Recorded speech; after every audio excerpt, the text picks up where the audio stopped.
Halo Sobat Info Guru Update. Informasi terbaru kali ini terkait dengan pendaftaran PPK 2024. Pendaftaran yang belum jelas, namun ada solusi dari Pemda. Hal ini mungkin bisa diikuti oleh Pemda-Pemda yang lain ya sahabat-sahabat. Berikut ulasan lengkapnya. 2024 belum jelas, dua bupati berani meniru pusat. Hingga akhir Juni ini Panselnas CSN belum juga menetapkan jadwal pendaftaran PPK 2024 terkait dengan dan juga CPNS. Sebelumnya pemerintah sempat memunculkan wacana seleksi ini akan diadakan 3 gelombang dalam rangka menyelesaikan masalah honorer agar bisa tuntas Desember tahun ini. Nyatanya yang baru terlaksana hanya seleksi CPNS jalur sekolah kedinasan yang tidak ada kaitannya dengan nasib honorer. Padahal seiring berjalannya waktu sudah pasti jumlah PNS berkurang karena memasuki usia pensiun. Di sisi lain seluruh instansi sudah dilarang merekrut pegawai berstatus honorer atau sebutan lainnya.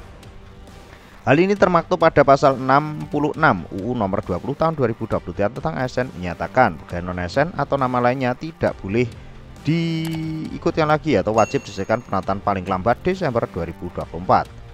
Jadwal honorer atau jadwal pendaftaran PPK 2024 yang belum jelas sudah pasti berdampak besar pada nasib honorer. Bagaimana jika hingga akhir Desember 2024 masih banyak honorer yang belum diangkat dari P3K?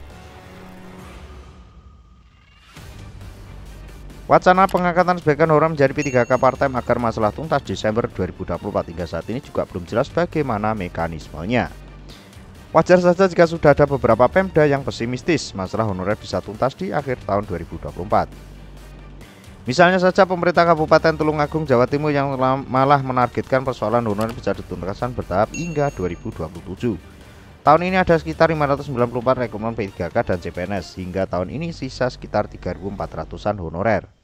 Kami targetkan bisa selesaikan bertahap hingga 2027 nanti, kata PJ Bupati Tulungagung Heru Suseno, Selasa 25 Juni dikutip dari Antara. Bupati Kota Waringin Timur atau Kotim Kalimantan Tengah Haligionor juga sudah pusing memikirkan masalah kekurangan jumlah guru di beberapa sekolah di daerahnya. Dia memperbolehkan Dinas Pendidikan atau Kotim mengagat guru berstatus tenaga kontrak jika diperlukan dalam rangka pemerataan tenaga pendidik di wilayah tersebut. Kalau memang dibutuhkan angkat saja tenaga honorer itu sebagai tenaga kontrak, walaupun pusat melarang, tapi kalau memang dibutuhkan angkat saja, kata Haligionor di Sampit Kamis 27 Juni dikutip dari Antara.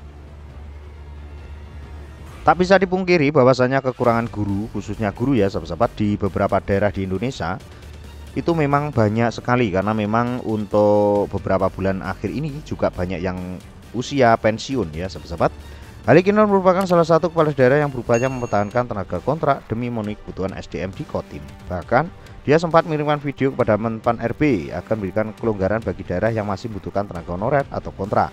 Di provinsi ada sekitar 2.700 tenaga kontrak dan semuanya dihapus sekaligus. Tapi di Kotim saya mempertahankan karena memang kenyataannya kita butuh tenaga kontrak. Contohnya di pelosok kalau tidak ada tenaga kontrak siapa yang mau mengajar, tegasnya. Ini adalah fakta ya sahabat-sahabat, dan bukan hanya di Ginor, bahkan di daerah lain ya sahabat-sahabat. Haligionor juga memberi kesempatan bagi distrik untuk mengangkat tenaga honorer menjadi tenaga kontrak dengan catatan benar-benar dibutuhkan. Di samping itu pemerataan pendidikan hal juga berkaitan dengan penggunaan dana bantuan operasional satuan pendidikan atau BOSP. Jika hanya mengandalkan BOSP untuk menggaji tenaga honorer, maka jumlah sangat terbatas. Adapun dengan diangkat sebagai tenaga kontrak, maka gajinya bisa melayani anggaran daerah tanpa menggunakan dana BOSP. Pernyataan dua kepala daerah di atas memang bertentangan dengan ketentuan PP Pasal 66 UU nomor 20 tahun 2023 tentang ASN. Namun pelanggaran lebih gampang terhadap ketentuan UU ASN telah dipertontonkan pemerintah pusat. Mengacu ketentuan UU ASN, penerbitan PP manajemen ASN seharusnya paling telat akhir 2024. Sekarang sudah akhir Juni. Jadi sudah terlambat sekitar 2 bulan ya sahabat-sahabat. Namun untuk kebutuhan pengajar ini tidak boleh terlambat karena anak-anak harus diajar atau ada gurunya ya sahabat-sahabat. Mudah-mudahan informasi ini bisa menginspirasi kepala daerah lain agar mencari solusi agar nantinya untuk tenaga honorer ini tidak dirugikan lagi ya sahabat-sahabat.